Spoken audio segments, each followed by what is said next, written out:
Ayaw talagang matrade ni D'Angelo Russell, naghahalimaw na sa Lakers, pero bago yan, Nikola Jokic, number 1 pa rin sa inilabas na latest MVP ladder. Inilabas na nga po kanina ang top 10 player na pasok sa MVP race ngayong season at karamihan sa mga player na nakapasok sa top 10 ay mga international player.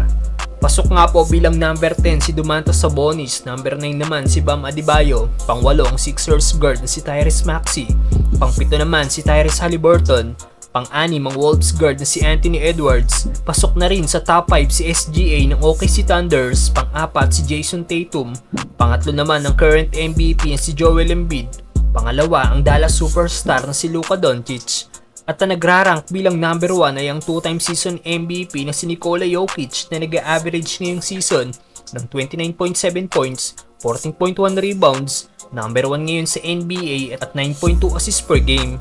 Grabe, almost triple-double ang average si Joker mga brother.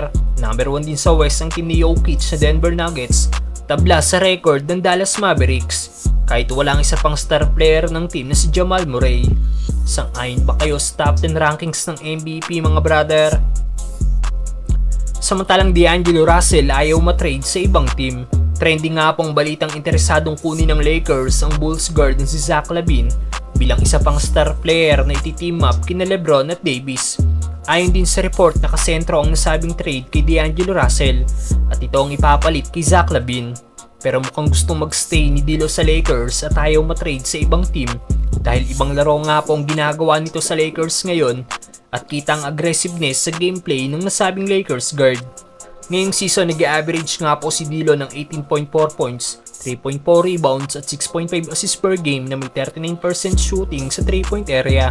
Ilang game na ring maganda ang inilalaro ni D'Lo, lalo na last game kontra Kings kung saan pumutok ang balitang kukunin ng Lakers si LaVine at siya ang magiging kapalit. Gumawa nga po si D'Lo ng 28 points, 5 rebounds at 5 assists noong game na yon. At sa naging laban ng Lakers kanina kontra Portland, isa nga po sa malaking dahilan ng maagang momentum ng Lakers ang mga tres at assists ni D'Lo noong first half.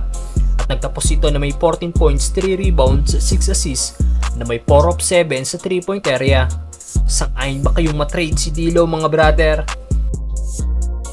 3 minutes to play in the quarter.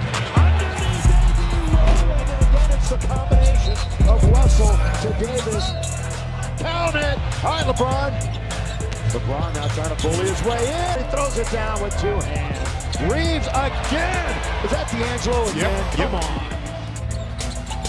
AD glides in and scores, hanging in the air. Another assist for much room for error. Throws it to AD. That's a pass. But he's really delivering the